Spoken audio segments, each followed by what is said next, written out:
Hey y'all, it's your host, Avery Carl. Welcome to the Short Term Show special episode series on Scottsdale, Arizona. So in these 10 episodes, we're going to take a deep dive into the Scottsdale market, but I want to note a couple of things for you guys first. So if you are looking for current income numbers and current purchase prices, or you want to set up a search of Scottsdale properties, you can do that at our website, theshorttermshop.com. You can also connect with us there to get connected with our Scottsdale agents or any of our other markets, any agents in the other markets that we work in.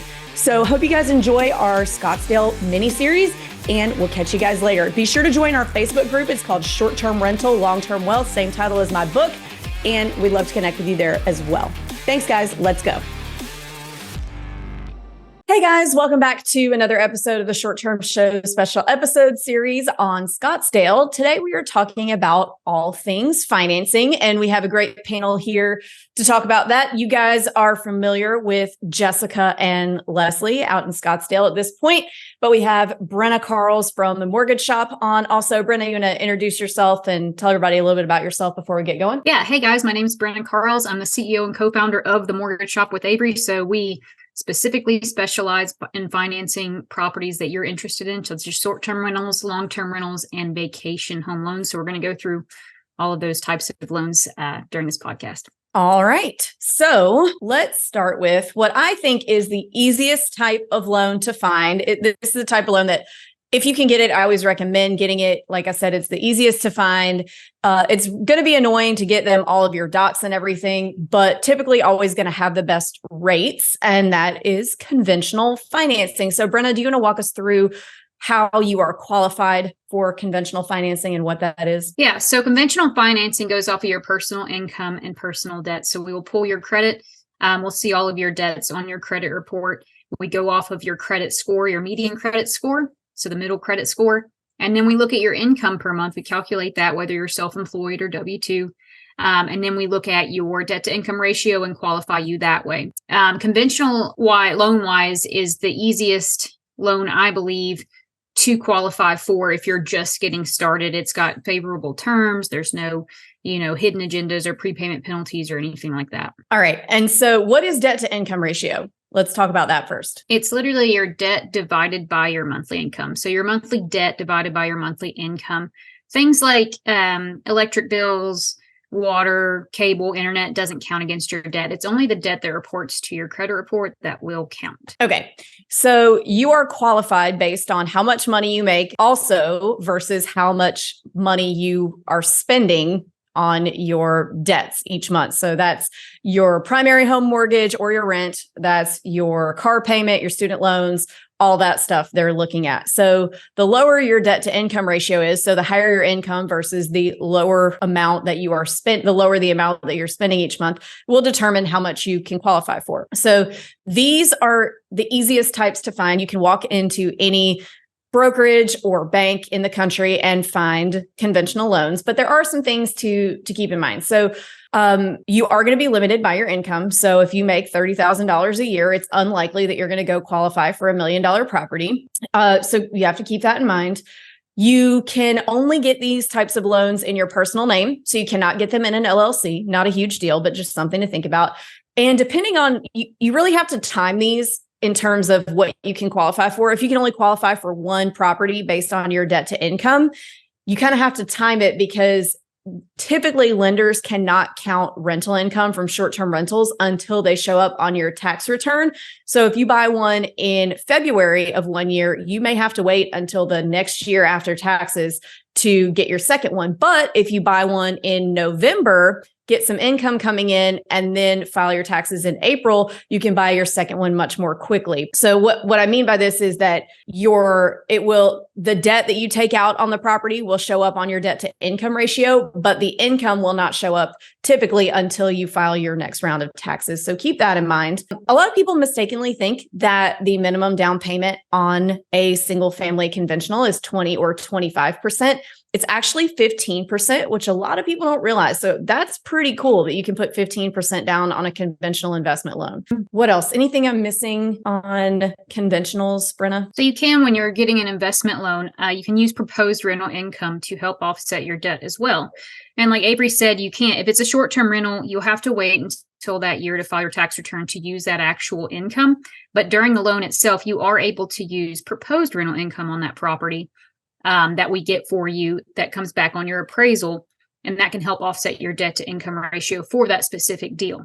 If you're getting a long-term rental, you can actually use a lease agreement in place of filing your tax return. So that's a benefit of a long-term rental over a short-term rental. But yeah, that's pretty much that in a nutshell. I know it is 15% down minimum for an investment-only property. But if this is your first time and you're just getting started and you really want to see if, investing in properties and real estate is for you, there is a second home loan with 10% down. Now, your primary intent has to be to vacation there first, but you are allowed to rent out your property when you're not occupying it. Fannie Mae and Freddie Mac allow you to do that. However, with whatever lender you're working with, you always want to ask them if they allow that, because most lenders will have what's known as overlays or rules on top of what Fannie Mae and Freddie Mac will allow. Some banks, credit unions, lenders, things like that will not let you rent out your second home at all. They'll even go as far as making you sign something saying you will not rent out your second home. So just be wary of that and always ask questions up front to get to know your lender and see if that's what they specialize in. Right. And guys, on the second home loans, so there's a lot of gray area when it comes to those, like trying to go get a bunch of partners and get a bunch of second home loans in the same market because it's such a low percentage down. Y'all don't do that. That's not a good thing to be doing. That is the kind of thing that is going to end up being deemed as mortgage fraud. Like, you can have one in each market. And I really don't think that you should be like trying to go in with a bunch of partners and trying to make it. Here's my thing. If you're running spreadsheets on it, it's probably an investment and you should probably just put down the extra 5% just to make sure that you're not doing anything wrong. The more you abuse this type of loan, the more trouble you can get in. So don't abuse that loan type. Anything else on conventional before we move on? Let's talk about like multi-units. You want to talk about that since the guidelines have changed? Well, we don't really have anybody that's going to be buying a primary home. Okay. So we can skip that. But let's talk about jumbo. What's a jumbo loan? So jumbo loan is just that the loan amount is over the conforming loan limit. Right now, we are allowing the conforming loan limit to be $750,000. That is the loan amount, not the purchase price. The purchase price would be higher. If you're getting a loan that's over $750,000, then that's considered jumbo. A lot of people think, oh, well, jumbo loans are harder to get. And my question is, why is that? It's actually not. It's the same exact loan process as you would get conventionally. It's just tiered as a jumbo loan because it sits outside of the conforming loan limits that Fannie and Freddie will allow. It's the same guidelines, goes off the debt to income ratio. You can do, for jumbo investment only, it does go to 20% down as opposed to that 15% down. So just watch that. You are still able to use proposed rental income. Everything's the same. It's just the loan amount's higher. Okay. But for investment only, they do make you put 20% down if it comes to jumbo sized loans. So if it's 751 or higher, then you're going to have to put 20% down to accommodate for that jumbo sized loan if you're doing investment only. What about second home? 10% down. Oh, you can still put 10% down on a second home loan. Yes. Okay, awesome. That is good to know. All right. So let's move on to DSCR loans. So can you tell us what a DSCR loan is? Yeah. So DSCR stands for debt service coverage ratio.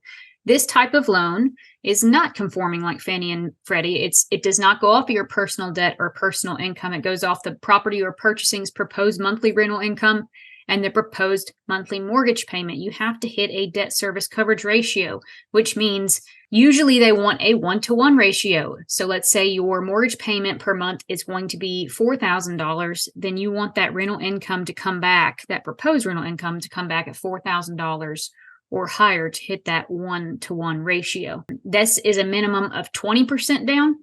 It's great for you guys. So remember, Avery mentioned that you can't claim your short-term rental income until you file that year's tax return. So let's say you're in the middle of that year and you capped out your debt to income ratio.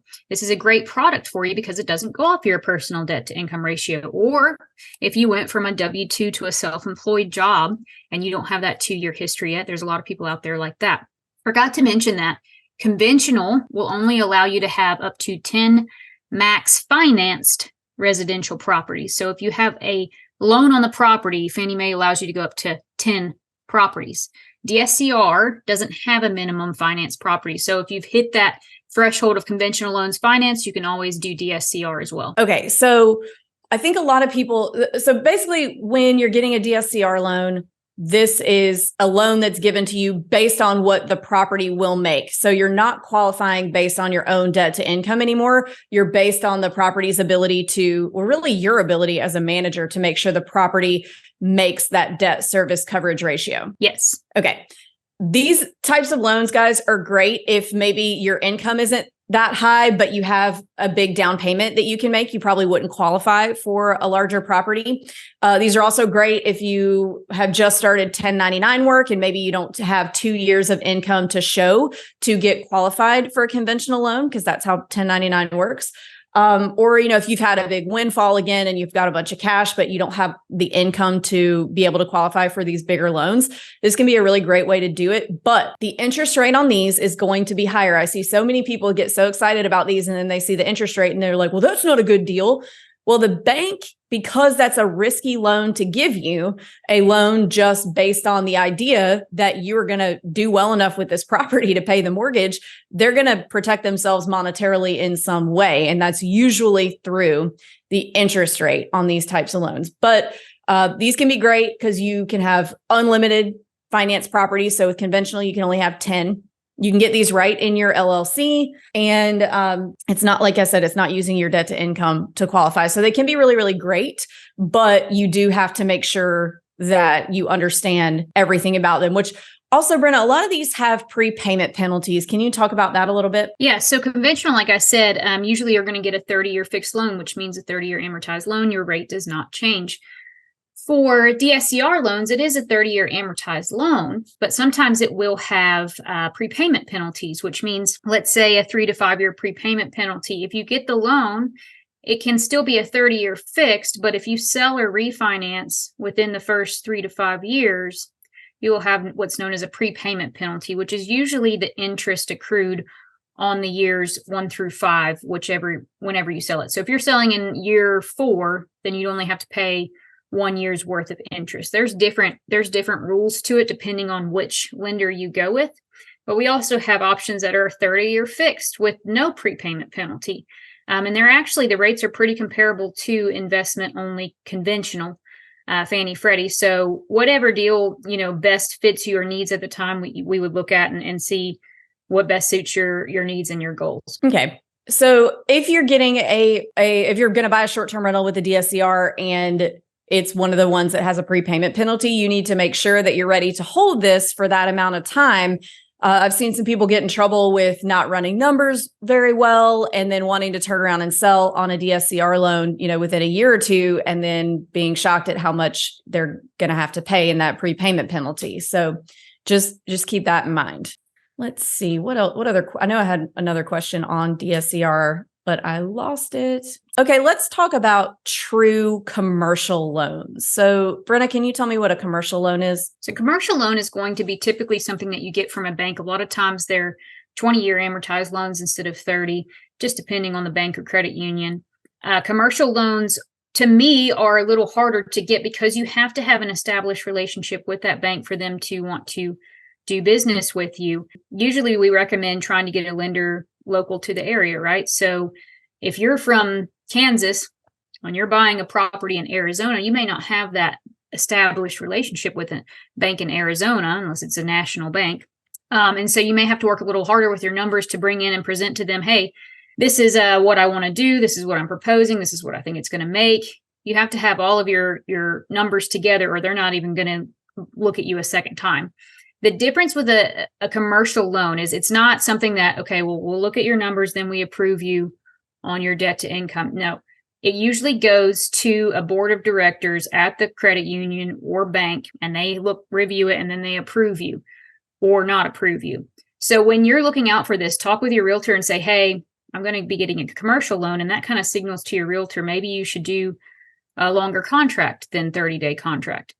Because you don't know if the commercial board of directors are going to have already met for the month and they're not going to meet, and especially around the holidays or anything like that. You just want to be upfront with your realtor and let them know what type of loan you're getting so they can be prepared when they write your contract. Yeah. And how you find commercial loans. So like Brenna said, the bank will either need to be local to you or local to the property. There's not like a big national commercial loan brokerage, or maybe there is, but I don't think so. And typically they want to be building a relationship because these are community banks. So they will have more flexibility in terms of approving you for things, in terms of sometimes rates, but just all of their terms are a little more flexible because they're doing what's called holding their own paper, which means they're not selling your loan to another loan servicer after the fact, but they're going to want you to have money in their bank. They're going to want to know that you're buying more than one property. They're going to want to see a full personal financial statement, which is a document that basically shows everything you have, whether it's assets, liabilities, everything you own in real estate, how much all of your businesses are making, how much money you make, how much cash you have, everything. They want that. They're going to want to see a business plan.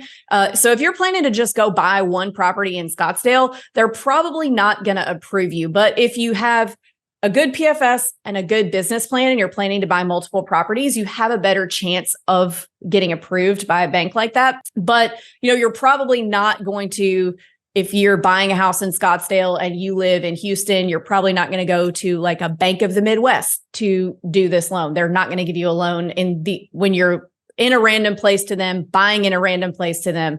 So just keep that in mind. It is kind of like a movie. I've gotten a lot of commercial loans on our stuff, and they take your PFS and your business plan and they go to what's called committee every week, and they present it to everybody and they say, should we give this person a loan or not? And so again, can be pretty difficult to find. If you can find it, it is a pretty cool product and a pretty cool thing to have in your back pocket. But again, it's going to be pretty difficult if you're not planning to build a portfolio in a market. Now, national banks do have commercial sectors, guys, but they are going to have longer turn times and be very, very, very conservative over your local credit unions and local banks. So that means it's going to be a longer turn time to get you closed, if at all, because they are very conservative and they'll go back and forth with each other about what they want to accept and what they don't. So just be wary of that. All right. So the last type of financing that I wanted to talk about is going to be creative financing. So that can mean any number of things. Owner financing is one. The big buzzword right now is subject to financing. So let's talk about owner financing first. This is typically only something that's going to work if the seller owns the property outright, if they don't have a mortgage on it. So basically, instead of the way owner financing works, instead of making a down payment to the bank and then making payments to them every month, you're making a down payment to the seller and then making payments to them every month. So you don't have to worry about pre-approvals and debt to income ratio and all this stuff. You're just doing it with the seller instead of a bank.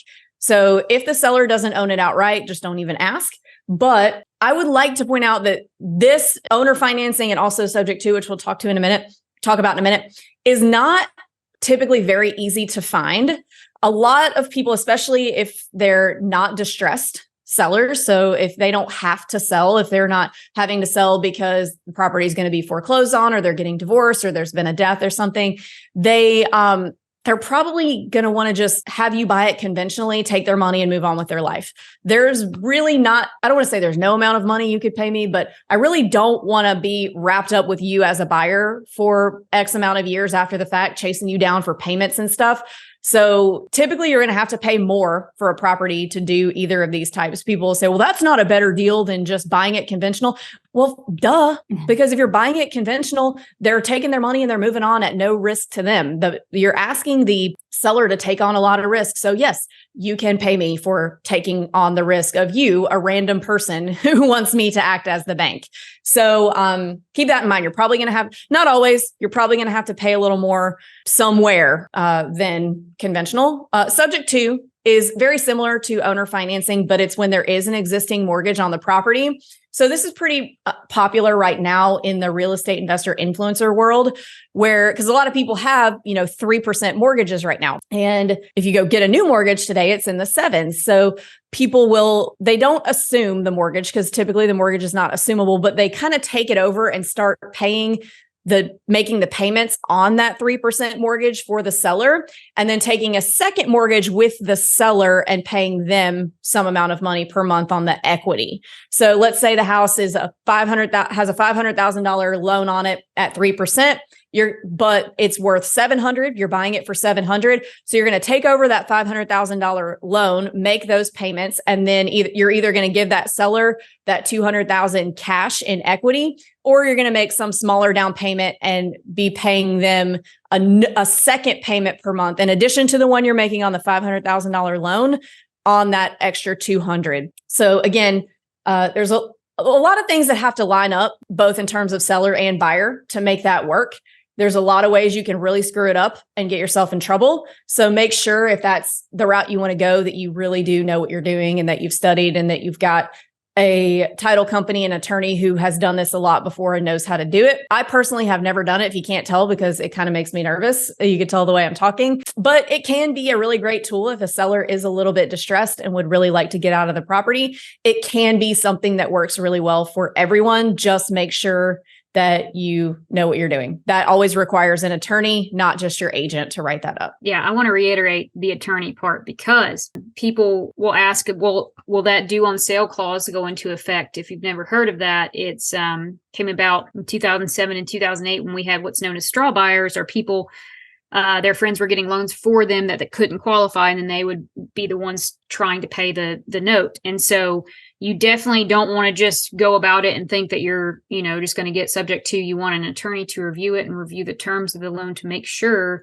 that you aren't going to get in trouble for paying, that other loan and things like that. So it's a lot to it than just offering to the seller and hoping they agree with your terms. Another strategic financing plan is what's known as a bridge loan. So in the older days, or they still have, where you can take a loan from your existing property and buy another one. But this bridge loan is, let's say you are selling a property, but it's not closing until next month, but you really want this property that went on the market today. It's a great deal. A bridge loan is a very short-term loan, 3 to 6 months at most.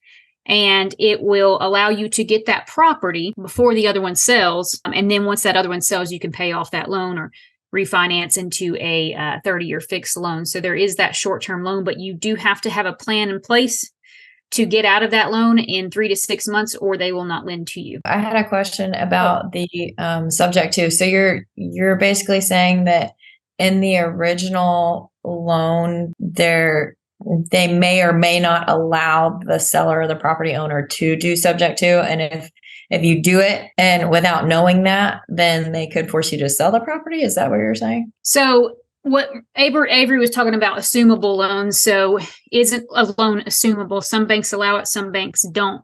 The only way that they would call the note due. They wouldn't say you have to sell it. They would call the note due. Okay. Yes. Sorry.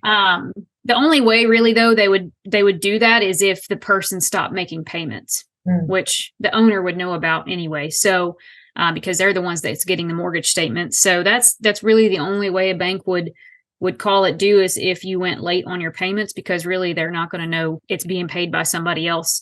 But right. I'm just telling people, be cautious of that. Okay. Gotcha. Thank you. Mm-hmm. Okay. Anything else that we should talk about related to loans? Oh, let's talk about HELOCs for a minute. Brenna, what's a HELOC? So HELOC is a home equity line of credit. So if you already own your primary residence or other investment properties or second homes, you can get a home equity line of credit on it if the bank or lender allows for it. And that's just pulling from the equity you already own in that property. Be very careful with that, though. You don't want to strap yourself financially and pulling out all your equity just to buy this other property, and then you're struggling to make this payment over here. If you're running numbers, guys, remember that you want to include running your HELOC numbers as well to make sure it's going to be a good deal if that's your only avenue of money to pull for that property. But yeah, you can do a home equity line of credit. If you already have a mortgage on your property, it would go into a second lien place instead of the first lien. And you just get cash at closing, kind of like a cash out refinance, but you can pay it and get it back, kind of like a credit card. So it's revolving if you want to do that. And here's my take on that. And I've done these before. I've done one of these before. So I took out a $20,000 HELOC on my primary home and paid it back as soon as possible.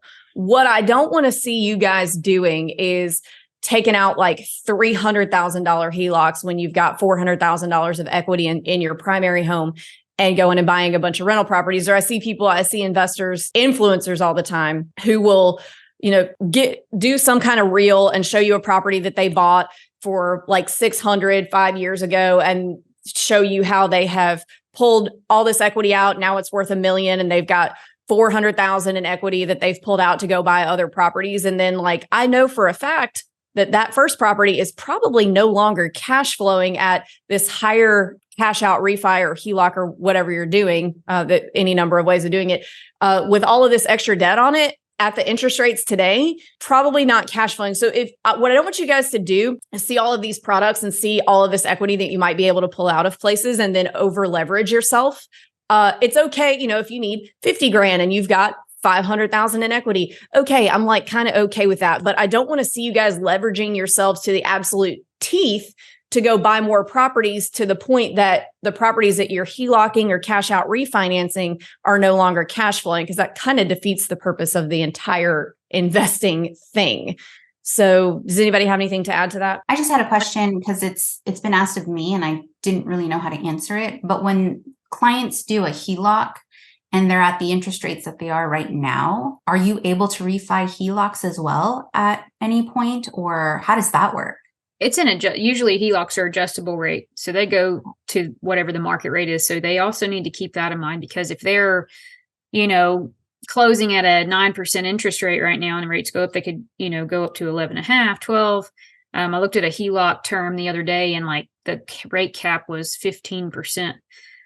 So it could go all the way up to 15%. So you also want to be wary of that, but it's not it can go down according to the market, and it's not a refinance thing. You either just, pay it off, or you can do a refinance of your first mortgage and just roll that into it if you want to pay that off all at once.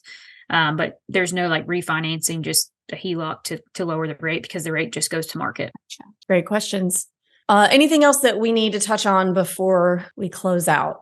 I just say a HELOC again. If it's on your primary residence, usually I say you want to be able to cover that with your, 9 to 5 job if you still have one, and not bank on the property making money to pay that off, because it is on your primary residence. So just be conservative with that, guys. For reserves on your properties, I always say a minimum of 6 months would be safe. So when you're closing on a property, if your property mortgage is $3,000 a month, and you want to make sure you have at least 6 months reserves on that, just to have a cushion for you for the slower times that the property isn't renting. Did we talk about condos? Should we throw condos in there or no? Oh yeah, let's talk about non-warrantable condos. So Brenna, can you talk about non-warrantable condos and the types of financing required for that? Yeah, so non-warrantable condos in the areas that we specialize in are generally deemed non-warrantable because there are more second home and investment units than there are primary residence units.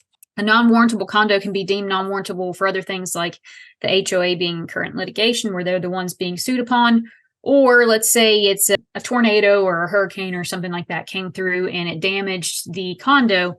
It will be deemed non-warrantable until those repairs are made to that condo. But most of the time in our areas, it's just because there's more second home and investment property units than there are primary residence units. Then there's condotel. Condotel is exactly what it sounds like. It acts and operates as a hotel. You go in, they hand you a key card to the units in there. So everybody and their mom that works there has access to your unit. So that's the difference between a non-warrantable condo and condotel. For non-warrantable condos, you definitely want to check the local banks and credit unions to see if they have a lower down payment option. Otherwise, you're generally going to be looking at 20% down for a non-warrantable condo. But I do know that there are local banks and credit unions that like to get local business, so they do offer non-warrantable condo loans with a lower down payment. So always double check on those. How often do you see non-warrantable over warrantable? Is it a common thing? 98% of the time. Yeah. Okay. Every time. Yeah. There's maybe some that are just really run down that are still considered warrantable that haven't really, upticked yet. But most of the time is just non-warrantable in the vacation markets we're in. Gotcha. Yeah. Typically, if it's a condo building that's going to be short-term rental friendly, it's going to be non-warrantable. Because if it's a bunch of primary homeowners, you probably don't want to buy in there, because then you run the risk of them deciding they don't want short-term rentals in there and changing the rules and all that. So non-warrantable sounds bad, but that's actually right. It does sound scary. And I myself, I was under contract on a condo years and years ago, and I didn't know any better. And I was told it was non-warrantable. I was like 2 weeks through. And so I terminated the contract. I was like, well, I don't have cash. And so it is something that's really scary to people. It's scary sounding, but it's really not a big deal at all. It's just a different type of financing. HOA fees for condos and plan unit development. So HOA fees can be on condos. Most of the time you will see an HOA fee on a condo. And then if you're in a plan unit development, like a neighborhood that has an HOA, those do count against your monthly debt. So keep that in mind. When we pre-approve you, or when your lender pre-approves you, they should pre-approve you for the highest amount possible. We always put a little cushion in there for an HOA fee just in case. Like I told you guys in the beginning, things like electric, cable, internet don't count against your debt to income. Sometimes those are lumped into an HOA fee, which can be very convenient. But if they are, then that monthly due will count against your debt to income ratio. And is the HOA payment included in the mortgage payment? So it's not included in the mortgage payment. They will pay the HOA dues at closing if they are due. Yeah. Or if the seller has already paid them, then that will reflect in the closing disclosure. And then the new owners will then be responsible to pay the HOA whenever that's due. So no, it's not part of the mortgage payment. We don't, as a lender, don't have anything to do with it. We just do count that against their monthly debt to income ratio. Got it. All right. Well, great conversation, guys. Y'all, if you want to buy a short-term rental with our team in Scottsdale, you can email us at agents@theshorttermshop.com and we will get you connected. Or if you just want to hang out with us some more, you can do that in our Facebook group. It's called Short-Term Rental, Long-Term Wealth. Same title as my book behind me. Brenna, if they would like to get a loan with the mortgage shop, where can they do that? Yeah, so you can call us at 800-816-7982. You can go to our website. It's just www.mortgage.shop. Pretty simple. Or you can email me if you have any personal questions. It's Brenna, BRENNA, at mortgageshop.co. We were too late to get .com, so just .co. All right. Well, thank you guys so much for coming on, and we will catch you on a later episode.